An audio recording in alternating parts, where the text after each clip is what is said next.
नमस्कार साथियों, आपका अपना चैनल नॉलेज बीसीएम में आपका एक बार फिर स्वागत है। साथियों, आज की वीडियो में हम बात करने जा रहे हैं कि ऐसे स्टूडेंट जिसका आपने प्रोग्रेशन कंप्लीट कर लिया है और दूसरे विद्यालय से आए हुए विद्यार्थियों को इंपोर्ट के माध्यम से आपने अपने विद्यालय में ऐड कर लिया है, चाहे वो क्लास 6 में हो, चाहे क्लास 9 में हो, चाहे क्लास 11 में हो, चाहे कोई सभी क्लास हो, सेकंड से लेकर के 12 तक। तो उन विद्यार्थियों का प्रोग्रेशन और इंपोर्ट करने के बाद आप किस प्रकार से उन विद्यार्थियों का जो प्रोफाइल डाटा है उसको आप अपडेट कर पाएंगे। उनका जो प्रोफाइल अपडेट है उसमें 3 सेक्शन में डिवाइड किया गया है, ईपी, जीपी और एफपी। यानी कि जीपी मतलब जनरल प्रोफाइल, ईपी मतलब राउटर प्रोफाइल और एफपी मतलब है फैसिलिटी प्रोफाइल। तो चलिए वीडियो शुरू करते हैं कि किस प्रकार से आप उनके तीनों सेक्शन को अपडेट कर पाएंगे। तो सबसे पहले आपको स्टूडेंट मॉड्यूल में चले जाना है, वहां पे आपको अपना आईडी पासवर्ड के माध्यम से लॉगिन करना है। लॉगिन करने पे आपके सामने ये वाला पेज दिखाई पड़ जाएगा। तो इसमें आपको 2023-24 पे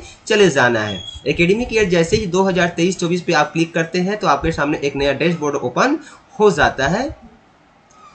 उसके बाद देखिए, आपने ये प्रोग्रेशन एक्टिविटी में जा करके आपने सभी विद्यार्थियों को क्लास वाइज आपने ये प्रोग्रेशन मॉड्यूल में जा करके जैसे ही आप गो पे जाते हैं तो आपने सभी विद्यार्थियों को कक्षा वाइज प्रोग्रेशन कर लिया है। उसके बाद इंपोर्ट मॉड्यूल में जा करके आपने उन विद्यार्थियों को अपने क्लास में ऐड किया हुआ है जो अन्य विद्यालय से आपके यहाँ आए हैं। जैसे कि मान लीजिए 5वीं पास विद्यार्थी यदि आपका मिडिल स्कूल है तो 6वीं में आया है, तो आपने 6वीं में उन सभी विद्यार्थियों को इंपोर्ट किया हुआ है उसका पेन नंबर और डेट ऑफ बर्थ के थ्रू। पेन नंबर यानी कि परमानेंट एजुकेशन नंबर। आज की वीडियो में हम बात करते हैं कि इन प्रोग्रेशन किए हुए विद्यार्थी और इंपोर्ट किए हुए विद्यार्थियों के जो प्रोफाइल सेक्शन उसको हम किस प्रकार से अपडेट कर पाएंगे। उसके लिए क्या करना है, आपको ये स्कूल डैशबोर्ड पे चले जाना है। जैसे ही आप स्कूल डैशबोर्ड पे जाते हैं तो यहाँ पे आपके सामने सभी क्लास का सेक्शन वाइज लिस्टिंग दिखाई पड़ जाती है, जिसमें आपको बॉयज गर्ल्स की संख्या आपको दिखाई पड़ जाती है। यहाँ से आपको मालूम पड़ जाएगा कि आपके स्कूल में क्लास में कितने विद्यार्थी हैं और कितने विद्यार्थी अभी आपके यहाँ ऐड करना बाकी है। यहाँ पर जैसे ही आपको सभी विद्यार्थियों की लिस्टिंग पूरा दिखाई पड़ जाती है आपके विद्यालय के दर्ज के अनुसार कक्षा वाइज।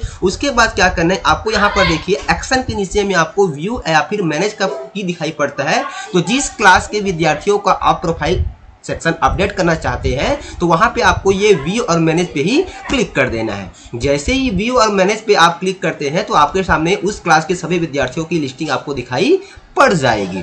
उसके बाद देखिए, यहाँ पर एंट्री स्टेटस में आपको यदि आपने अधूरा प्रोफाइल कंप्लीट किया हुआ है तो यहाँ पे आपको इन प्रोग्रेस दिखाई पड़ेगा, और यदि आपने उनके तीनों सेक्शन को कंप्लीट कर लिया है तो इस प्रकार से यह आपको ग्रीन कलर में दिखाई पड़ेगा और साथ ही स्टेटस में आपको कंप्लीट दिखाई पड़ेगा। और जिस विद्यार्थी का आपने अभी तक स्टार्ट नहीं किया हुआ है तो यहाँ पर आपको नॉट स्टार्टेड दिखाई पड़ेगा। तो जहाँ पे आपको नॉट विद्यार्थियों को आपने अभी तक प्रोफाइल स्टेटस पे अपडेट करना शुरू नहीं किया है उनके में आपको इस तरह से नॉट स्टार्टेड दिखाई पड़ेगा। उसके बाद देखिए, फॉर्म स्टेटस के नीचे में यहाँ आपको जीपी, ईपी और एपी आपको रेड कलर में दिखाई पड़ रहा है। जिसे जैसे ही आप इन तीनों सेक्शन से विद्यार्थी की जानकारी अपडेट करने के लिए हम ये रेड कलर की जीपी पे क्लिक करेंगे। जैसे ही हम जीपी पे क्लिक करते हैं तो विद्यार्थी की जो जनरल प्रोफाइल है वह हमारे सामने ओपन हो जाती है।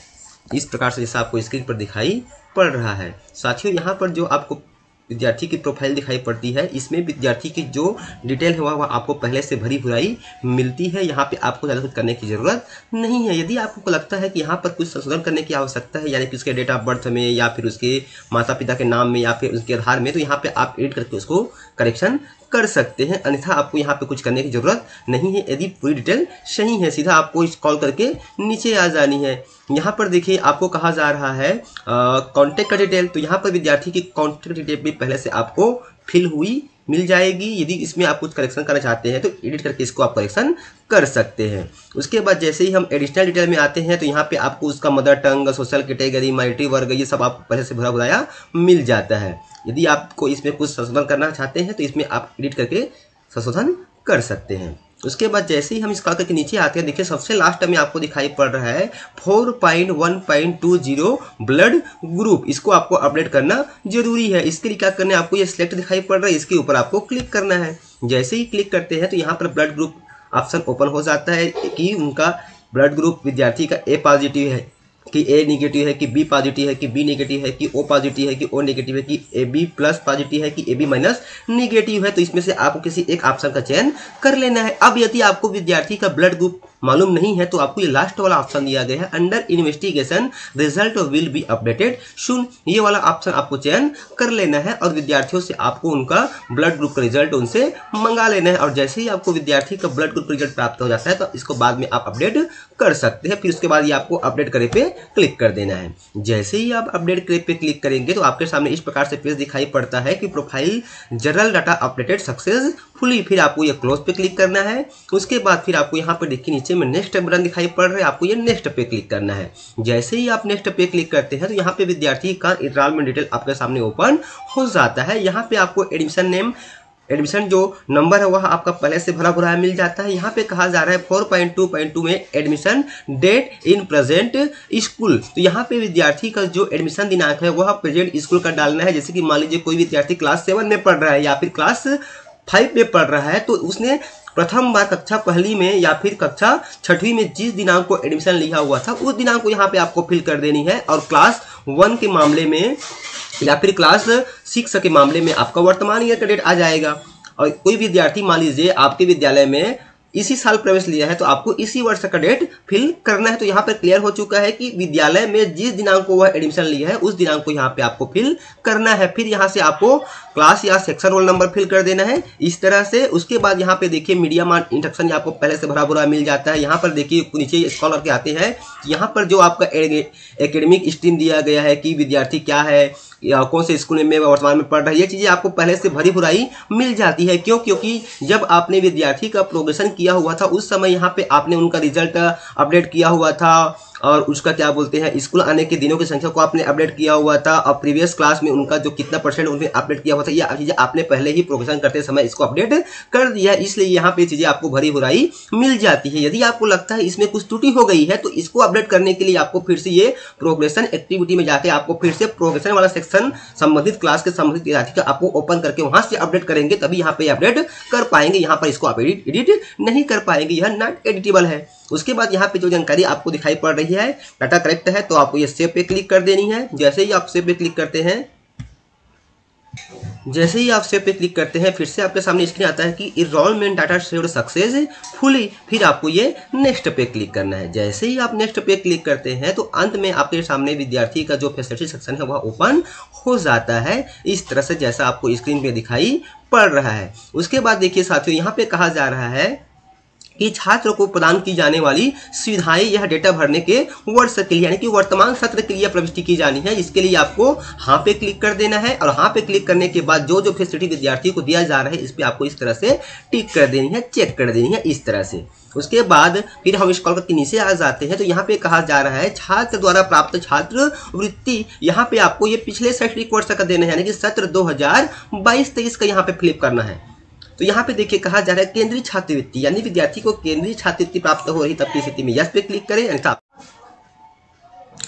यदि आप यहाँ पे यस क्लिक करते हैं तो यहाँ से आपको सिलेक्ट पे क्लिक करके यहाँ से आपको ऑप्शन चयन करना है कि कौन सी उसको सेंट्रल स्कॉलरशिप प्राप्त होती है और यदि इसको नहीं करते हैं तो इसको ये भरने की आवश्यकता नहीं है। उसके बाद कहा जा रहा है राज्य छात्रवृत्ति, यदि विद्यार्थी को राज्य छात्रवृत्ति मिलती है तब यस पे क्लिक करें, अन्यथा आपको नहीं पे क्लिक करना है। और इसकी सेंट्रल छात्रवृत्ति और स्टेट छात्रवृत्ति के अतिरिक्त और अन्य छात्रवृत्ति प्राप्त होती है तब की स्थिति में आपको यहाँ पे क्लिक करना है अथवा आपको नहीं पे क्लिक करना है। उसके बाद ये 1, 2 और ये 3 किस तीनों में से किसी एक में यस होता है तो यहाँ पे आपको ये राशि फिल करना होगा कि उपरोक्त में कोई भी हाँ है तो छात्रवृत्ति राशि भरे कि उनको प्रति वर्ष कितनी स्कॉलरशिप प्राप्त होती है इस तरह से। उसके बाद नीचे में कहा जा रहा है विशेष आवश्यकता वाले बच्चों को प्रदान की जाने वाली सुविधाएं डेटा भरने के वर्ष के लिए यानी कि वर्तमान वर्ष के लिए है। यदि यहाँ पर देखिए ऑप्शन डिसेबल है, क्यों? क्योंकि हमने जब विद्यार्थी की जनरल प्रोफाइल अपडेट की है तो वहाँ पर विद्यार्थी का जो है दिव्यांग वाला सेक्शन को हमने क्या किया है, नो किया है। यदि वहाँ पे आप यस करते हैं तो ये वाला सेक्शन आपका इनेबल हो जाएगा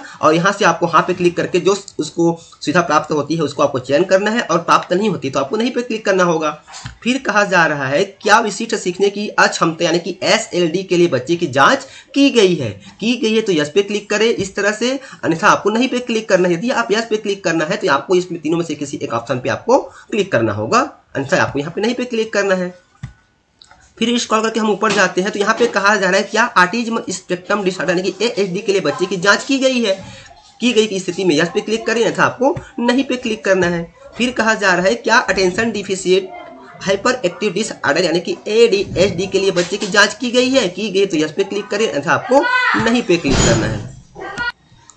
फिर कहा जा रहा है क्या छात्र किसी पाठ्येतर गतिविधि में शामिल है, यदि है तो आपको यस पे क्लिक करना है, अन्यथा आपको नहीं पे क्लिक करना है। पाठ्येतर गतिविधि का तात्पर्य है कि अध्यापन के साथ साथ चलने वाली एक्टिविटी से।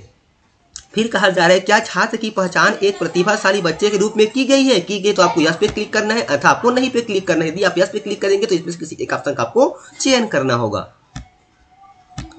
फिर कहा जा रहा है क्या बच्चा NCC, NS या फिर स्काउट एंड गाइड्स में भाग लेता है, लेने की स्थिति में आपको यस पे क्लिक करना है, अथवा आपको नहीं पे क्लिक करना है।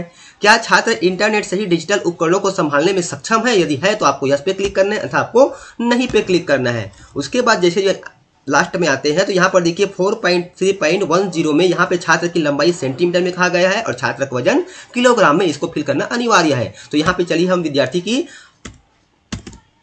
लंबाई को हमने सेंटीमीटर में फिल कर दिया और छात्र का वजन यहाँ पे आपको केजी में फिल कर देना है। इस प्रकार से यहाँ पे आपको पॉइंट का उपयोग नहीं करना। जैसे यहाँ पे आप पॉइंट का उपयोग करते हैं तो यहाँ पर देखिए क्या कहा जा रहा है कि ओनली नंबर्स आर अलाउड, यानी कि स्पेशल कैरेक्टर अलाउड नहीं है, इस प्रकार से। उसके बाद क्या करना है, पूरी जानकारी यहाँ पे आपको फिल करने के बाद आपको ये जमा करे पे क्लिक कर देना है। जैसे ही आप जमा करे पे क्लिक करते हैं तो जो भी विद्यार्थी की आपने डाटा प्रविष्ट की हुई है वो आपके सामने डिस्प्ले हो जाती है। जैसे यहाँ पे कहा जा रहा है कि फैसिलिटी डाटा सेव्ड सक्सेसफुली, फिर आपको ये नेक्स्ट पे क्लिक करना है। जैसे ही आप नेक्स्ट पे क्लिक करते हैं तो जो भी जानकारी आपने विद्यार्थी की पुटअप की हुई है वह आपको एक बार देखने के लिए यहाँ पर मिल जाती है। यदि आपको लगता है यहाँ पर कुछ त्रुटि है तो नीचे में स्क्रॉल करके यहाँ पे ऑप्शन दिया गया है, ये देखिए कक्षा डैशबोर्ड पे वापस जाए पे क्लिक करके आप विद्यार्थी के उस सेक्शन को करेक्शन कर सकते हैं। और यदि आपको लगता है कि जो भी डिटेल यहाँ पे दिखाई पड़ रही है वह बिल्कुल सही है तो ऊपर में देखिए यहाँ पे आपको ये PDF का ऑप्शन दिखाई पड़ रहा है, इस पे क्लिक करके आप विद्यार्थी की जानकारी को PDF में डाउनलोड भी कर सकते हैं। उसके बाद डेटा पूरी करने के लिए आपको देखिए सबसे लास्ट में एक ऑप्शन दिया गया है डेटा पूरा करे, तो इसको क्लिक करना जरूरी है। जब तक कि इसको आप क्लिक नहीं किए रहेंगे तब तक कि विद्यार्थी की जो जानकारी है वह सफलतापूर्वक सुरक्षित नहीं हो पाएगी, अपडेट नहीं दिखाई पड़ेगा। तो ये जैसे ही आप डेटा पूरा करे पे क्लिक करते हैं तो आपके सामने ये कंफर्मेशन मांगता है कि are you sure you want to complete data, तो आपको ओके पे क्लिक कर देना है। जैसे ही आप ओके पे क्लिक करते हैं तो यहाँ पे कहा जाता है कि डाटा कंप्लीटेड। उसके बाद देखिए यदि आप फिर दूसरे विद्यार्थी का जानकारी अपडेट करना चाहते हैं तो आपको ये नेक्स्ट पे क्लिक करना है। यदि आप अभी अपडेट करना नहीं चाहते हैं तो आपको ओके पे क्लिक कर देना है। जैसे ही आप नेक्स्ट पे क्लिक करते हैं तो आपके सामने दूसरे विद्यार्थी की जानकारी ओपन हो जाती है। तो इसी प्रकार से साथियों वीडियो में बताए गए प्रोसेस के अनुसार से आपको बारी बारी से हर क्लास के विद्यार्थी की एक विद्यार्थी की आपको डेटा को इसी प्रकार से अपडेट करना है, जिसमें उनका GP, एनरोलमेंट प्रोफाइल और फैसिलिटी प्रोफाइल को बारी बारी से आपको अपडेट करनी है। उसके बाद आप स्कूल डैशबोर्ड में आते हैं तो यहाँ पर आपको विद्यार्थी की लिस्टिंग दिखाई पड़ जाती है। अभी यहाँ पर देखिए अपूर्ण विद्यार्थी की संख्या में आपको फिर से 19 दिखाई पड़ रहा है, क्योंकि अपडेट होने में यह समय होता है। जैसे ही आप विद्यार्थी की जो डिटेल है उसको बारी बारी से अपडेट करने जाते हैं तो यहाँ पर जो अपूर्ण विद्यार्थी की संख्या यहाँ पे आपको दिखाई पड़ रही है, यह बारी बारी से कम होती जाएगी और यहाँ पे टोटल संख्या आपको दिखाई पड़ रही है। उसके लिए देखिए हम यहाँ पर चेक करते हैं कि देखिए या जैसे ही आप मैनेज पे क्लिक करते हैं तो चलिए हम देखते हैं कि जिस विद्यार्थी की जानकारी को हमने अपडेट किया हुआ, तो यहाँ पर देखिए जिस विद्यार्थी की जानकारी को हमने अपडेट किया हुआ है वहाँ पर प्रविष्टि स्थिति में आपको कंप्यूटर दिखाई पड़ रहा है और वक्त की स्थिति में देखिए ये पूरा क्या हो गया, रेड से आपका ग्रीन हो चुका है। तो इस प्रकार से साथियों आप आसानी से विद्यार्थियों की जो जानकारी है उसको अपडेट कर पाएंगे। तो उम्मीद करता हूँ साथियों वीडियो में बताई गई जानकारी आपके लिए बहुत ही लाभदायक लगा होगा। इसी प्रकार की कोई जानकारी या सुझाव है तो हमें कमेंट बॉक्स पे जरूर बताएं। और आपसे एक रिक्वेस्ट है कि यदि अभी तक आपने हमारे चैनल को सब्सक्राइब नहीं किया हुआ है तो सब्सक्राइब करके बेल आइकन के बटन को प्रेस कर दीजिए, ताकि जब भी हम ऐसे ही एजुकेशनल वीडियो लाते रहें तो उसका नोटिफिकेशन आपको मिल सके। तो फिर मिलते हैं साथियों इसी प्रकार की नई जानकारी नई वीडियो के साथ, तब तक के साथ जय जोहार, जय छत्तीसगढ़, जय हिंद।